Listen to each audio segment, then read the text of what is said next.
So the other day, the trailer for the Orc faction in Dawn of War 4 was released, and because a lot of new people are joining the Warhammer universe, here's some things that you might have missed if you're new. Let's get started.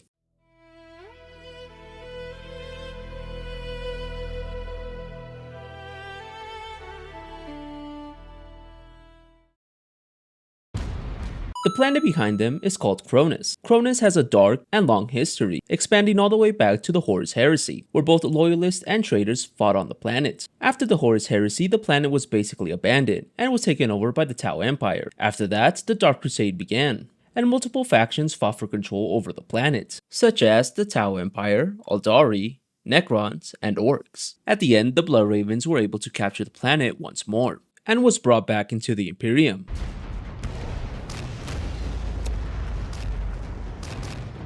These orcs belong to a group called the Bad Moons. You could easily identify them by their yellow and black color scheme, and they will always be carrying their logo, which is basically a snarling moon. This beautiful ship that you see is called an Orc Rock. Yes, I'm not making that up. Basically, the orcs carved out an asteroid and attached rocket engines to it. These ships come in different sizes, but the most standard rock ship measures 4 kilometers in diameter, or 2.5 miles.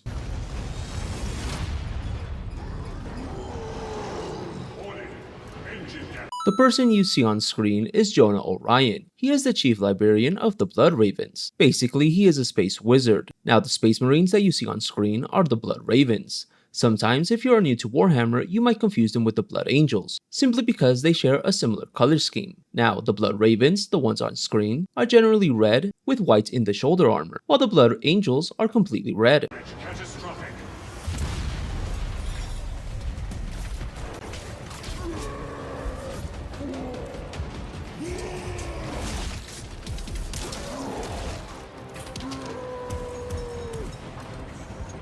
To the Thunderhawk!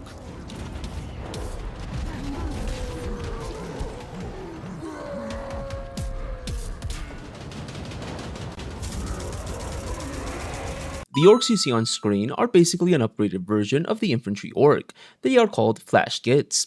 Flash Gits usually carry with them powerful SNAS guns, yes, that's the name of their weapons, which is basically a heavy bolter in the case of the trailer. Keep in mind that they usually carry energy-based weapons. Flash Gits are very easy to identify because they always carry a powerful weapon and their armor is always more ornate.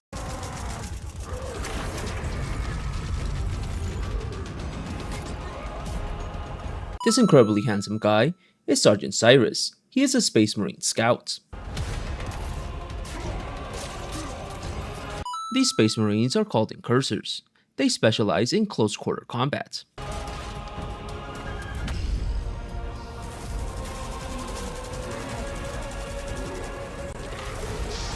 His Psychic Blast is in the shape of a raven.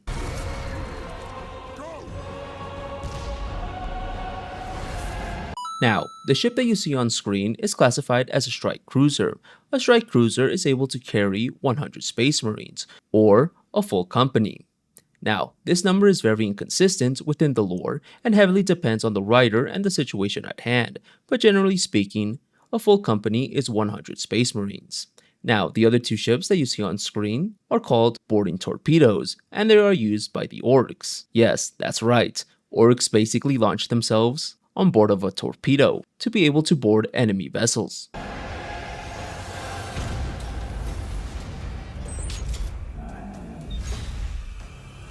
This big fellow is Gorkis. He has history with the Blood Ravens thanks to the other Dawn of War games. He is currently the war boss of this particular group of orcs. He used to be a Blood Axe, but usually switches tribes/groups to better suit his needs. And that's pretty much everything that you probably missed if you're new to Warhammer. Now there is one more thing, but I'm gonna leave that to the end of the trailer simply because I find it hilarious.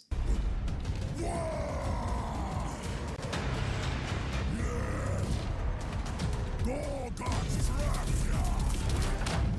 you're gonna die!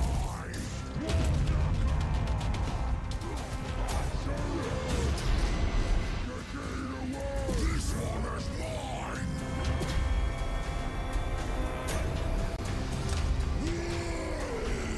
Target the Orcraft!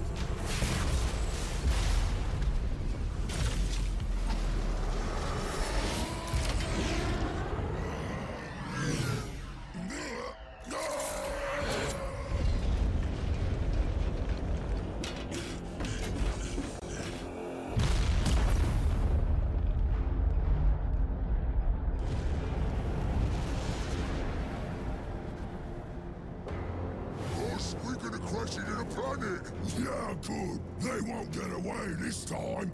Crash faster. Remember that Gorkus is a war boss, so he's obviously bigger than the rest of the orcs. So just think about how big this button is that when he closes his fists, it barely engulfs the whole button. Basically meaning that this one button inside of the ship is probably the size of a tire. I honestly find that hilarious. And that's pretty much it, boys and girls. I hope you liked the video. Remember to leave a like, subscribe, and more videos will be coming this week. Peace.